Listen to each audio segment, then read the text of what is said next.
I've always dreamed of spreading my wings and soaring up into the wild blue yonder with the whole world spread at my feet. Well, today is my chance. And yours. Come on, let's go.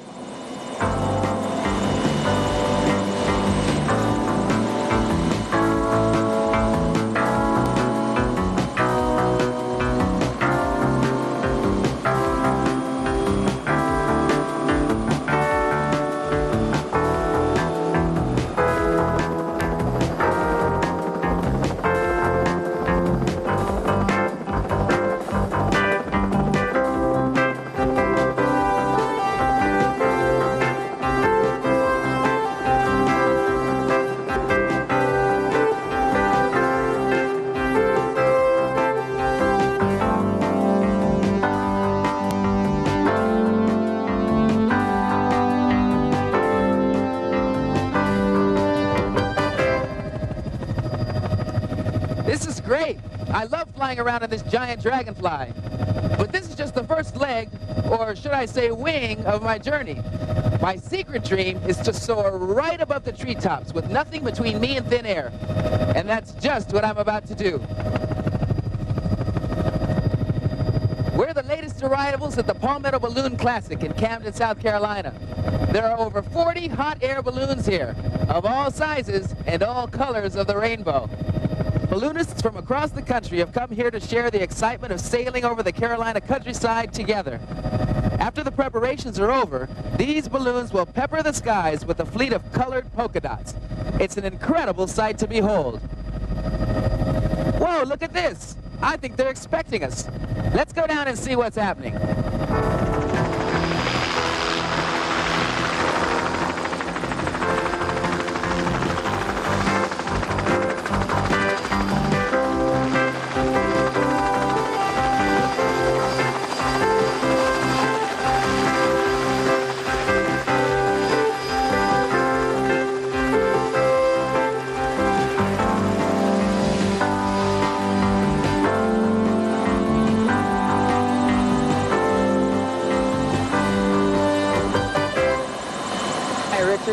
Hi, Jerry. Hello. This is Jerry Rainwater and his assistant, Richard. Jerry is one of the most experienced hot air balloonists in the United States, and he's about to make my dream come true. Jerry, where's the Reading Rainbow balloon? It's right over here, and you're just in time to help us launch it. All right, I'll be there in a second, all right? Fine. Pretty magical, isn't it? But can you imagine taking off when you don't even expect it? Well, this book, Hot Air Henry, is the story of a high-flying cat who has a fur-raising adventure when he stows away aboard a hot air balloon and sails into the wild blue yonder.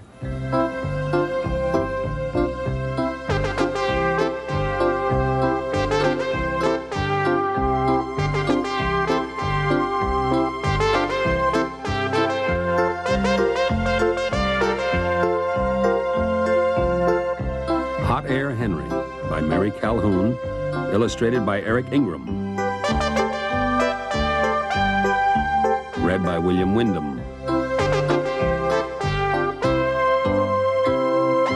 Henry wanted to fly. Everybody in his family had gone up with the balloon, but the man always declared, "I'm not flying with that cat." Henry grumbled and his tail switched as he watched the people crunch around on the crusty March snow. The kid and the woman held open the mouth of the colorful balloon, while the man blew it up with a gasoline-powered fan. Then the instructor blasted warm air into the balloon from the burner mounted on a frame below it. "Watch your fuel gauge," he told the man. "You don't want those propane tanks to run dry, and stay away from those power lines on Colson Hill." At last, the beautiful balloon stood fat in the air. Henry saw his chance to stow away. He raced across the snow and leaped up to the basket. One of his claws snagged on the cord that fired the burner, and there was a horrible roar. "Grab that cat!" yelled the man. The kid lunged for Henry and slipped on the snow. The burner kept roaring. Flames heated the air, and up rose the balloon. Up rose Henry. Up, up and away. Henry crouched on the leather rim of the basket, digging in his claws. Below, the ground fell away and the people shouted and waved. Yet the basket didn't feel as if it were moving. And Henry wasn't afraid. Meow, meow, he called down to the kid. He was Hot Air Henry, the flying cat. Looking down, Henry saw the river like a black ribbon winding between white fields. The kid and the man looked small as cats.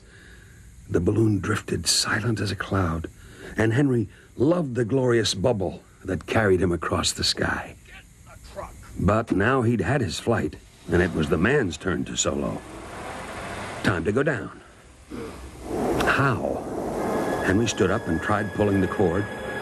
The whooshing roar of the burner scared him, and the balloon rose higher. That was not the way to get down out of the sky. He peered over the edge of the basket. He couldn't see his people anymore. Henry glared up into the bright cave of the balloon. "Come down now," he yowled. Then he saw a cord leading down from the balloon. He could reach it from the rim of the basket. When he clawed the cord, he saw a little hole of sky open in the balloon cloth. As air spilled out, the balloon began to sink. Ahead were some willows dotted with blackbirds singing, "Okalee." The basket bounded over the tops of the trees, brushing out birds. The redwings swarmed around the basket. Henry snatched at this bird, that bird. Missed, missed. The birds whisked upward, teasing. "Okalee, you can't catch me." Henry forgot about landing. "I can too," he yowled. Standing on the rim, he pulled the burner cord. Roar! The basket zoomed after the birds. Yow, meow! Henry chased the blackbirds up the sky. But the balloon overshot the birds, and they settled back down in the willows. The balloon sailed on toward the mountains, the wrong direction, away from the man and the kid. "Go back!" yowled Henry at the beautiful bubble. But the balloon went where the wind took it. Henry peered down, narrowing his blue eyes at the brightness of the snow. Below, on a road, was a truck, and the kid's head stuck out the window. The chase truck was following the balloon. "Yow, yow, right now," sang Henry. He got over to the ripcord, spilled air, and the balloon dropped. Just then, onk, onk, onk, came a squadron of geese flying straight at him. "Onk," called the geese. "Onk, onk, onk." The V of geese broke up around the balloon, and they rushed up and down, squawking. But the head goose sat down on the edge of the basket by the burner cord. Hissed Henry. "Get out of my basket. You can't perch there." "Onk, I can too," said the head goose, perching there. The balloon kept sinking. The basket was headed for some high-strung power lines. At last, he'd found Colson Hill. He had to fire the burner to lift quickly, or he'd sizzle on the wires. But the goose guarded the burner cord. Henry started toward the goose. "Sss," answered the goose, hunching its wings. Henry had never fought a goose, and he didn't like to try for the first time while balancing like a tightrope walker. But he had to fire the burner. Henry sprang. Over the goose's head he leaped, onto the goose's back, and clawed at the cord. As Henry flew over, a sharp nip of a beak on his tail made him yowl. But when the burner boomed, the goose jumped into the air, and Henry fell off its back into the basket, which soared up over the power lines. Henry licked his throbbing tail while the geese regrouped and flew on. Honk, honk, honk, honk, honk, honk, honk, honk. Then Henry pulled the ripcord to bring the basket down. The kid and the man jumped out of the truck. The basket bounced once over the snow toward them as Henry hung on to the air-spilling cord. The man grabbed the drag line, then the basket. Meow. Henry drooped against a post.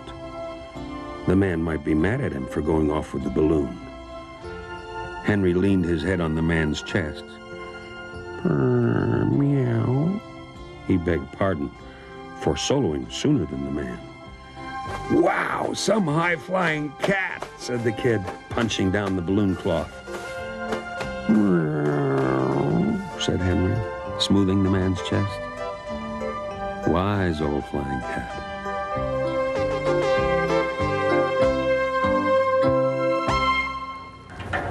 Henry sure was some high-flying cat. Well, Jerry, what do we do to get this big bird off the ground here? Well, next thing we do, LeVar, is walk the envelope out. Walk the envelope out. Right. Come on, we'll get the bag. You grab hold of the forward handle on the right side there. And we'll walk straight toward the pole over there, okay? Okie-doke. Here we go. Slide it along the ground. That's good. So what is the balloon itself actually made out of? Well, it's made out of a ripstop nylon material, very similar to parachute material. Ripstop, that means if you get a rip or a tear in it, it'll stop right there? Should stop itself, that's correct. And how long does it take to fill the balloon up, Jerry? Oh, we'll get ready to start the fan. It'll take us about 6 or 7 minutes. That's all? That's all. And how much air actually gets inside the balloon itself? Well, this one will have 77,500 cubic feet of air inside it. Sounds like a lot of hot air to me. It is a lot of hot air.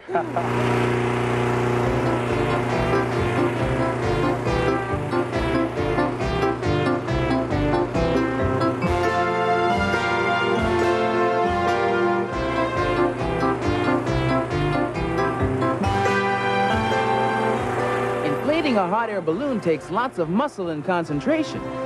Powerful fans create a hurricane of wind that blows into the envelope. At exactly the right second, the huge burner flame roars its heat into the balloon, and the magic moment of flight has almost arrived. Well, the crew's got the balloon almost ready to go, and I still can't believe I'm actually going to take off in that laundry basket. But if Hot Air Henry can do it, so can I. I've always dreamed of flying free in a balloon, and now that that dream's about to come true, I gotta tell you, I've got some butterflies. Since the beginning of time, people have dreamed of flying free and soaring into the clouds. And once in a while, they had a few ideas that never quite got off the ground.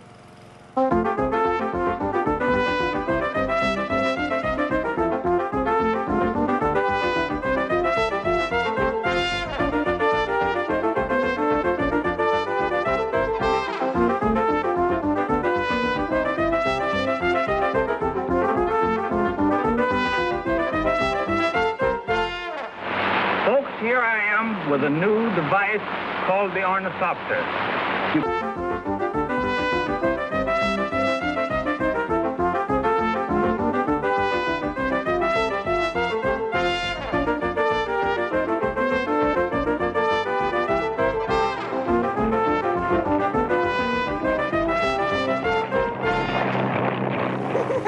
Well, better luck next time, guys. Those aeronautical oddities never quite made it off the ground. But it looks like we're almost ready to take off.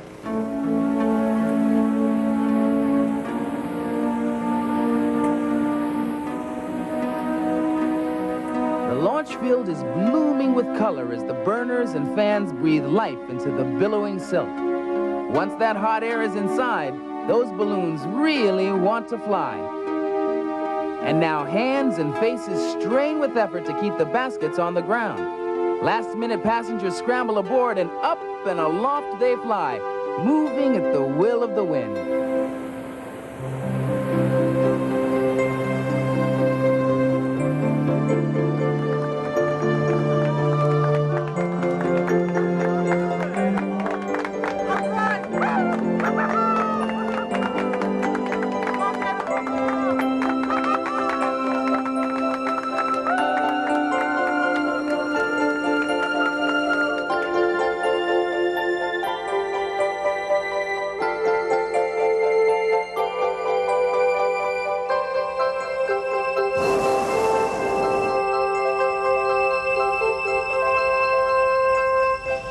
Feel like a bird or a plane, like, well, like Superman. People have always dreamed of leaving the Earth behind and walking on air. Now that's a dream come true. And maybe someday you'll be one of the lucky ones with the right stuff who will ride all the way out to the stars. Well, at the National Space Camp for aspiring young astronauts in Huntsville, Alabama, kids have a chance to see firsthand what it's like to be an astronaut in training. Before you, here's a task board. And there's several tasks that you would have to perform in space. If you're going to turn a bolt, in space you just turn your body upside down because remember, you don't weigh anything. So I'm going to turn the machine on and you see if you can accomplish some of these tasks when you move over here. Estee is sitting inside of this machine, which would be just like she was floating around in space outside of her spaceship. This way she would be trained on how to move in space how to move to different parts of the spaceship, to fix different compartments, and then to learn how to strap her feet down so that she would be able to turn a machine or turn even a screw, which otherwise would be impossible in space because you are weightless.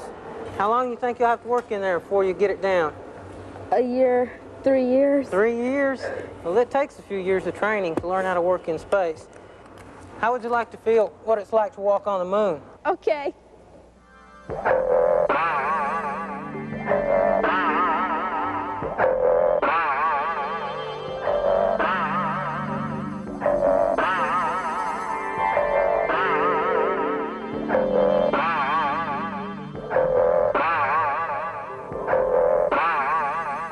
Stand by, everybody. This is Mission Control.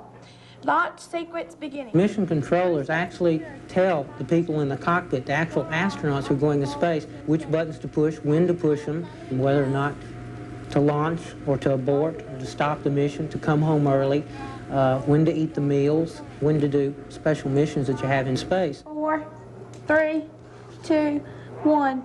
Clearing the pad. Liftoff. We have liftoff.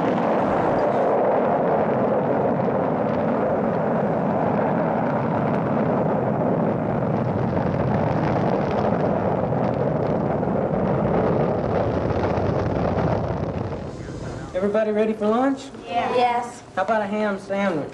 Do you like ham sandwiches? This is what the first astronauts had to eat their ham sandwiches in. Just like toothpaste, you have to squeeze it out in your mouth. Would you like that? No. Well, okay. How about some spaghetti? This is what Apollo astronauts ate when they went to the moon. Add cold water. A few minutes, you have hot spaghetti. You all like ice cream? Mm-hmm. Yes. Everyone likes ice cream. Well, here's some freeze-dried ice cream. Jackie, why don't you try some ice cream? See what you think of it.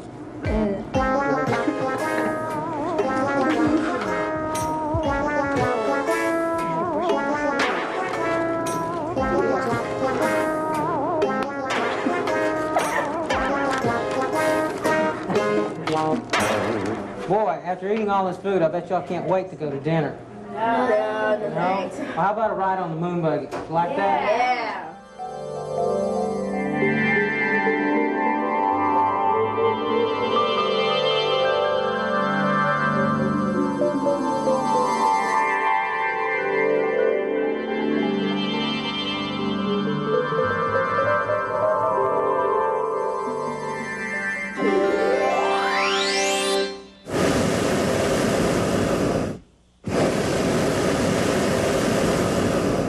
Wow, you can see everything from up here. Look at those horses there. This must be a pretty funny sight to them. So I really feel like I'm up here with the eagles, you know? This is exactly the way they see it, just above the treetops. Just above the treetops. Or if we get a little braver, we might just dip down into the treetops a little bit. You can really do that? Yeah, let's see what we can do right up here.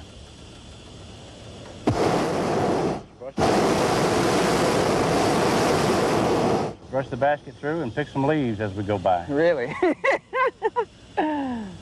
Here we go. Present for you.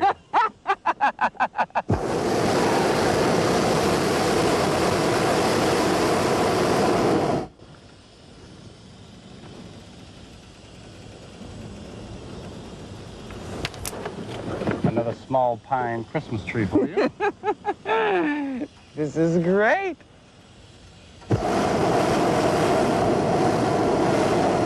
I wonder if the pine smells fresher from the top of the tree. Yes. Always fresher from the top. Well, balloons, helicopters, and rocket ships aren't the only way to fly. A good book can send your imagination soaring. So if you liked Hot Air Henry, then here are some other books that you might enjoy. But you don't have to take my word for it. Hi, my name is Adam Troidel, and my favorite subject is science. And I love learning about space. I'm too young to go yet, but with this book I just read, I can make my own spaceships. And the name of it is Easy to Make Spaceships by Mary and Dewey Blacksma. In this book, they tell you how to make your own spaceships. My favorite is the Galactic Glider, and here it is. I'll show it to you.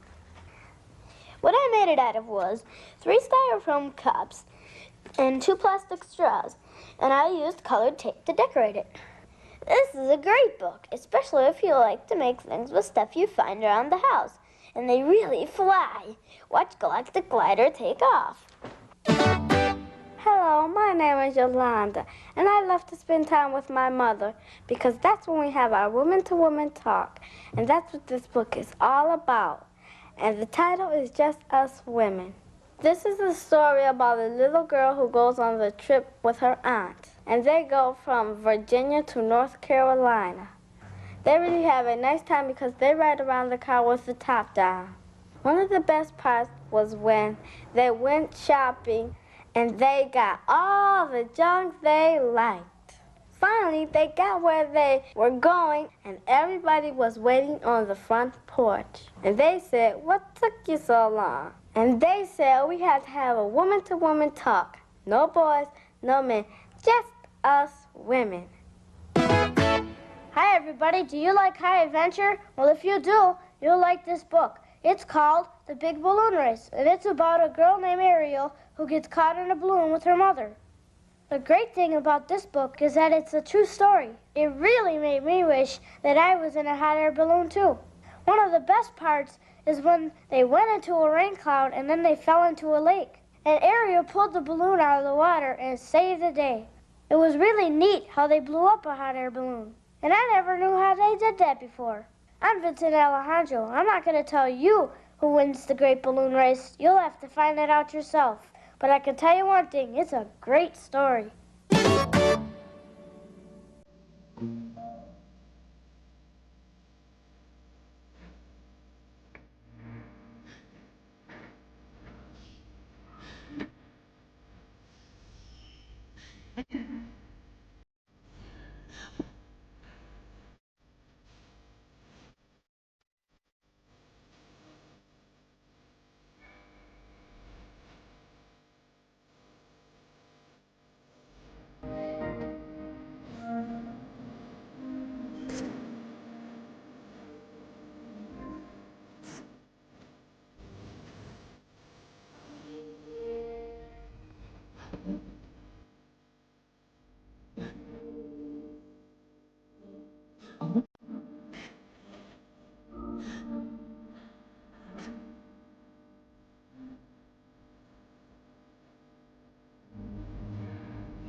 I don't think I'll ever look at things quite the same way now that I've seen the world from up here.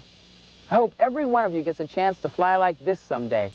A chance to discover just how wonderful it feels to leave the noise and the hustle and bustle of the earth far below. We'll see you next time.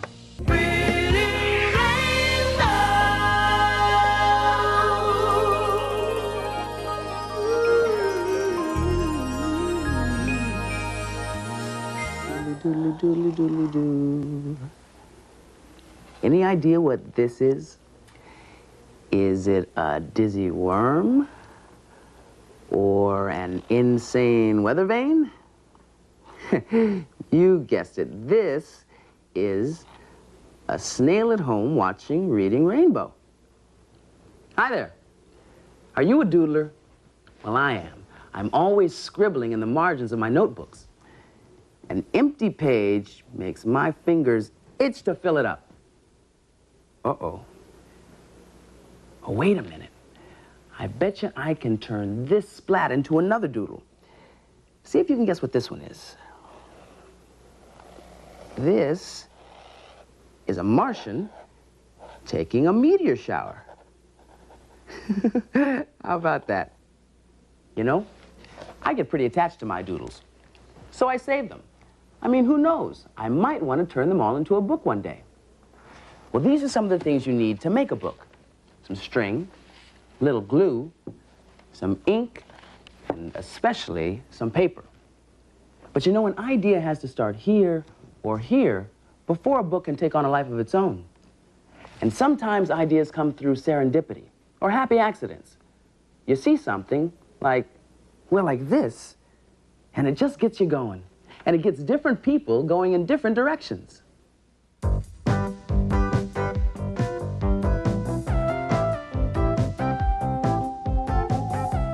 I'm drawing a dinosaur.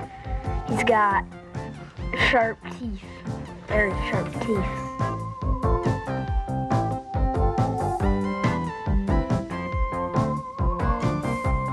This is a banana. Porcupines all the way down the side of him. And we got little arms.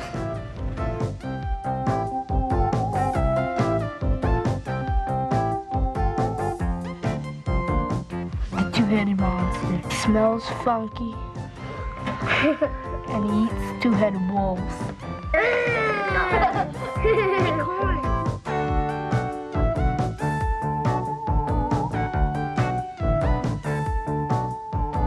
I'm drawing a pizza packer. She goes around and she eats pizzas. She lives in Miami, Florida. It looks like a turtle. I'm drawing a vibration eater. He eats vibrations, and he doesn't have any legs. No, he has springs.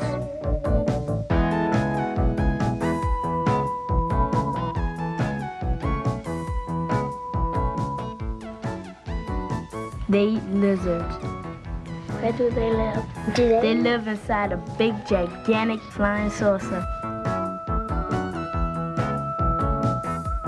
I'm gonna make a face, a little body. She has diseases on her face.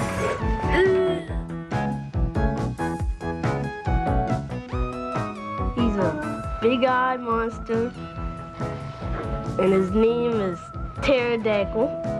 And he's a silly monster. That's marvelous.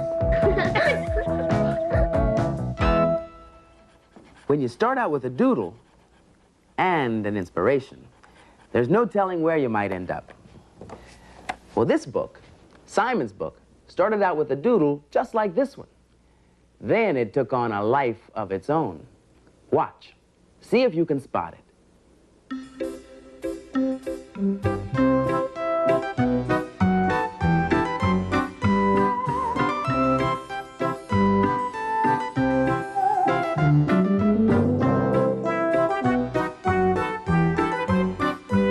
Simon's Book by Henrik Drescher.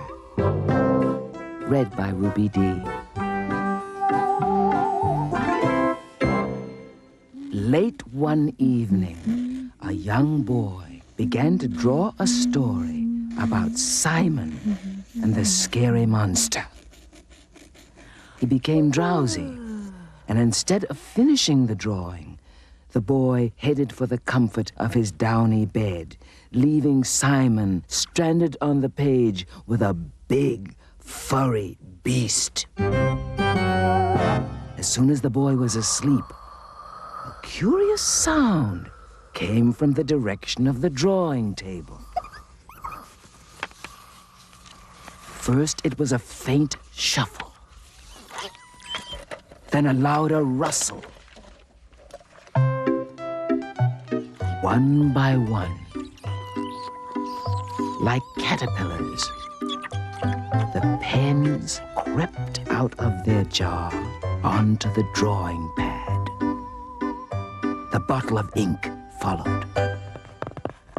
The pens introduced themselves. Hello, Simon. They promised to get Simon out of the monstrous predicament he had been drawn into so thoughtlessly. Simon shook their tails and introduced himself to the ink bottle. with a very messy result. No sooner had Simon cleaned himself than the beast leapt at the foursome. The fastest pen drew a hole in the page. They thought it would be too small for the monster to follow through, but it wasn't. On the next page, the creature chased them up a rocky hill.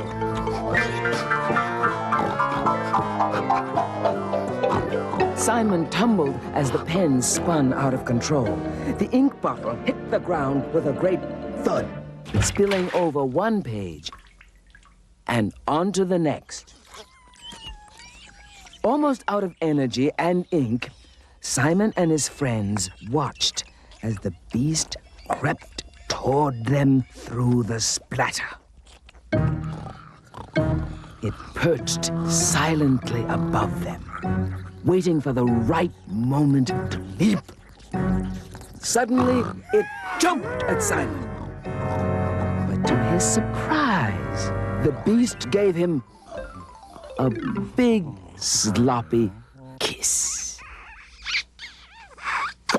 The monster was friendly. The foursome collapsed on the beast's back and headed across the page, happy and relieved.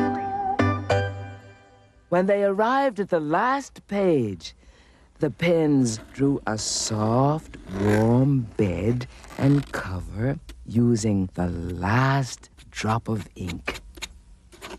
Soon after they had been tucked in, Simon and his newfound friend were asleep. Then the ink bottle jiggled off the page like a tired old hermit crab. The pens retired to the comfort of their spacious jar, yawned a sigh of relief, and dozed off. The boy awoke the next morning, fully rested. To his amazement and delight, there was a book on the table where he had left the drawing of Simon and the monster the night before. And that is the same book that you've just finished reading.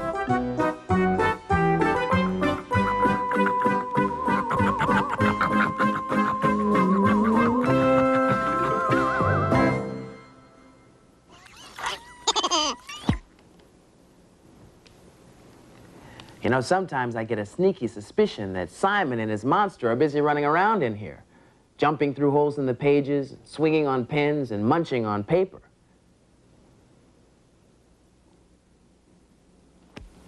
Then they all jump back in their places when they hear me coming. You ever wonder how a book like this gets started? Well, let's go meet the man behind the monster in Simon's book. So, Henrik, this is the original doodle that started Simon's book, huh? Yeah, that's it. Do you remember where on the monster the doodle started? I don't know, maybe around there. Oh, yeah? Yeah. So after this doodle, what did you do next? I made more doodles, and then I made a story around the doodles. And after I finished all the doodles, I made a dummy book. A dummy book? A handmade book like this. You mean you actually made this? That's right. This is the final step before you paint the pictures. Every drawing in here corresponds to a drawing in the book. Right. Like the boy is rolling down the hill with the pens, the monster's chasing him up. Up the side of the mountain, right. So you can see the mountain is green here, there's color on it, so it's different. The colors are really beautiful. But you make the dummy in black and white because it's only so that you can see how the story works. I see, so the dummy is always in black and white. Well, it doesn't have to be, but for me it's easier. Because I know how, in my mind how I want the color to be. You already see the colors in your mind. Yeah, you can imagine that. Right. There's, let's see. If you want to see another one here? Sure, I'd love to. Oh, yeah, a picture of Simon there, yeah. Do you notice the difference? Yeah, he's a lot older here than he is there. We changed the story. We decided that it was better to have a young boy than an older boy. I see. And he's in a different table. Yeah, it's more like a living room. Right, yeah, this is more like an artist's table, huh? Right. Right. So things change while you're making a book. Right.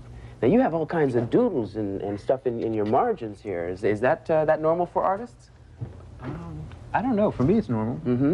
This is the way that when you're painting a picture, you test the brush, you test the color outside the picture. Right. You don't want to make a big mistake with the wrong color. And that's what all this is. Now, this looks like a whole paper full of doodles and splotches, huh? Yeah, I decided it looked real nice. I like the way it looks, so I decided to make my splotches. Instead of doing it out here, I started to do it in the middle of a piece of paper. Well, it is beautiful. And this is what you call end paper. End paper. Right. This is used on the first page of every book that you buy. Has a piece of end paper. Sometimes it's just a piece of paper without design, but this has a design. Ah, I see. Right. It's only the center that's used in it. Right. But it's the same. It's the same picture. The same thing, right. So Simon's book actually started as a doodle and then kind of evolved into a whole book. Right. Right. Right. Based on a doodle. So what else are you working on? Well, let's see. This is a new book. This is sort of an experimental book. An experimental book, huh? It's different from Simon's book. Simon's book, it's sort of it's a traditional book. It folds like this. Right. Well, this is a different one. It folds 4 ways. 4 ways. Let me show you. What do you see there? That's a worm. All right. Now watch what happens to the worm. Okay. Ah, he's getting bigger, huh? Yeah, bigger and hungrier. Ooh, he's got a head there. He's changing. Right. What is he doing? Oh, he's biting his tail. Pretty vicious. Oh, he's got the whole thing in his mouth there, and he's got teeth here. Oh, that must hurt.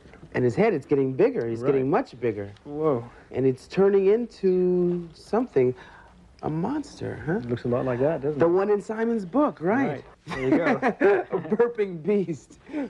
Well, you never know. Maybe someday you'll walk into a library and see something like this looking at you. This is the stuff books are made of. But paper doesn't look like much till artists and writers fill it with words and pictures. But then, how does it get to you?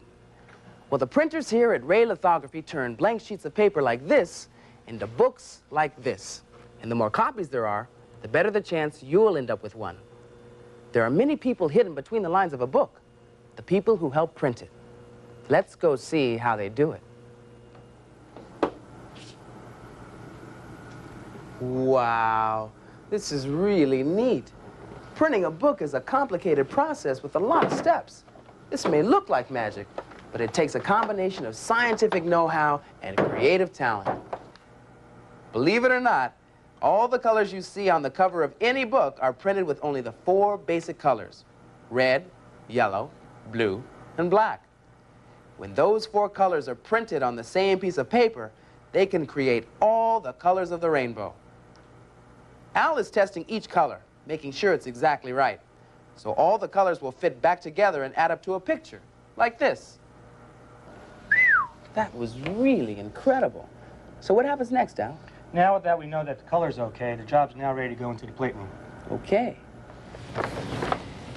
Here we are in the plate room where they make the actual plates for the printing press. They make 1 plate for each of the 4 colors. And as you can see, there are several pages on each plate. Well, what happens next, Bill? Well, you lay the film down on the plate, and then you close the glass and expose it to light. Sort of like having my own film at home developed. Right.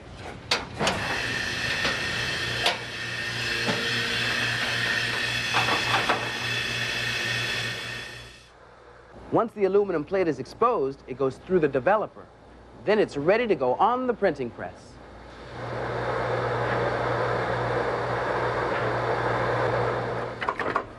So the first thing we got to do, Mike, is load the paper in the machine, right? That's right. First we have to find center. Fold the sheet in half. Right. So about how many pieces of paper are on this skid, you know? About 8,000 sheets. You know how much it weighs? About 1,200 pounds. About as much as a baby elephant. Yeah, you might say that. All right, so now that the paper's loaded, I'd love to see how the machine works. Okay, this way. Right up here. Actually, LeVar, there's 4 presses combined in one. There's a black, blue, red, yellow. 1 for each color? Yes. The paper comes down here. It goes between the black unit. It goes between the blue. It goes between the red. And it goes between the yellow. Yeah, but how do you put the ink in? I'll show you how. Okie doke. So what is this, Mike? What do you call this? This is the ink fountain. That's where the ink goes in.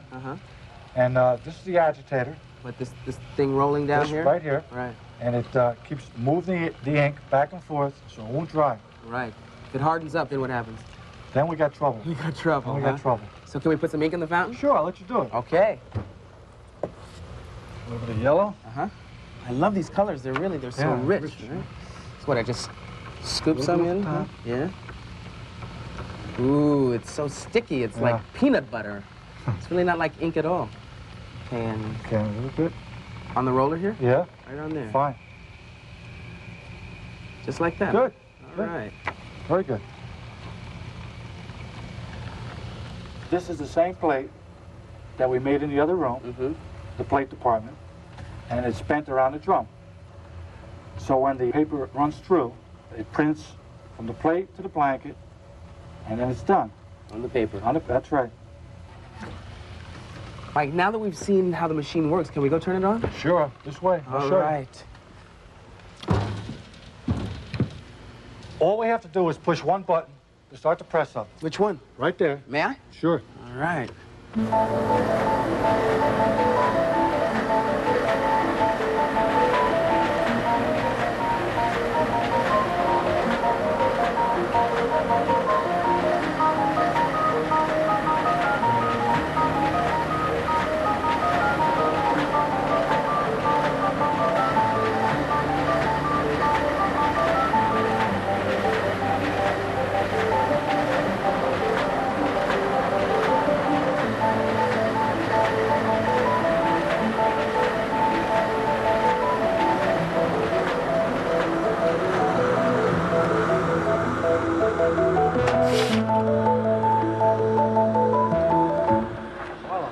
Mike, this is already dry. How did that happen?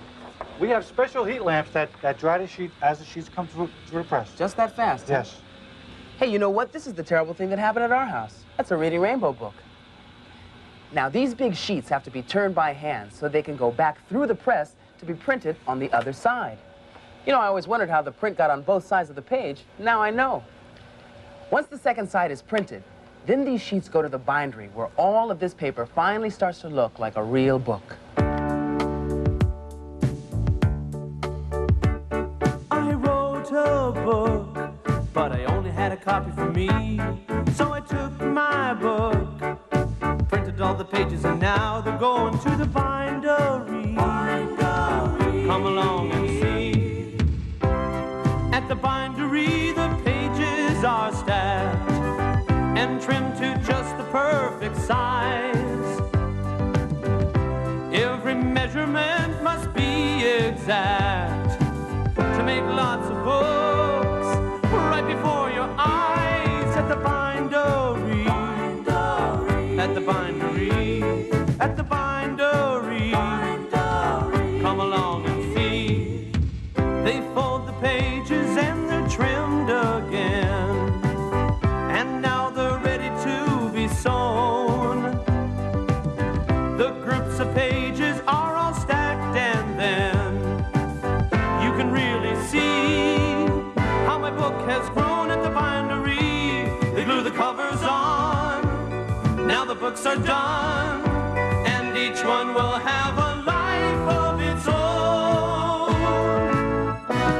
I wrote a book, but I only had a copy for me.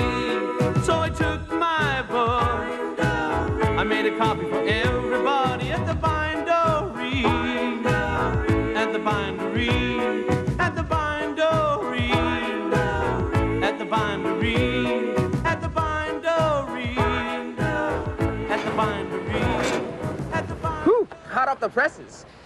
And after all that hard work, all I have to do is read it. You know, people have always wanted to reach across time and space to tickle your funny bone, tell a tall tale, or even teach you a thing or two. But they couldn't always print their ideas and feelings on paper the way we've seen today. Ever wonder how they did it?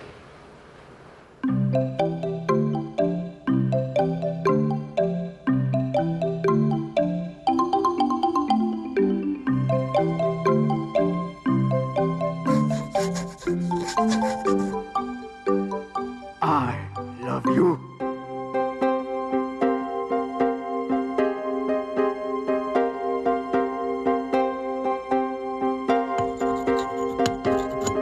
I love you.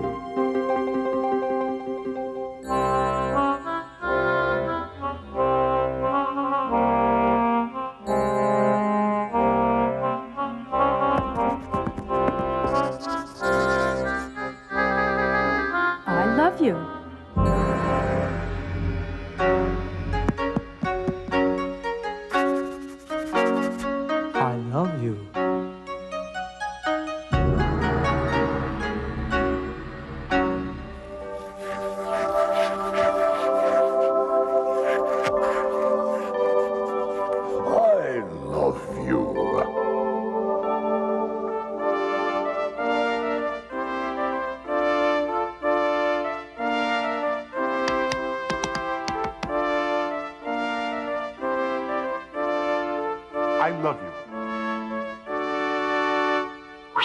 I love you. Love you, love you, love you, love you, love you, love you, love you, love you, love you, love you, love you, love you, love you, love you, love you.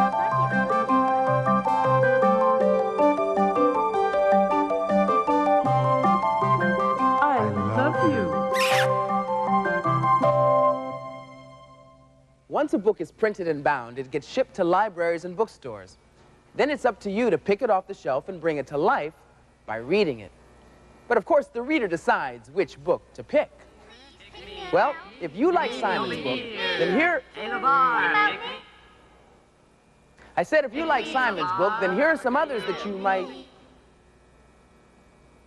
If you like Simon's book, then here are some other books you might enjoy, but you don't have to take my word for it, or theirs.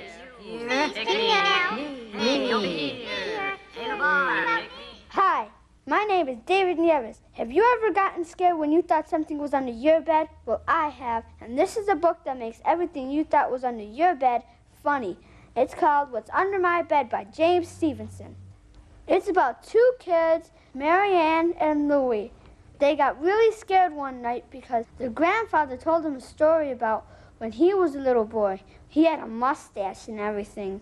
The grandfather had some crazy monsters in his story, like leeches and witches and dragons and goblins and little monsters on stilts, shaky like jelly things. Gooky, yeah.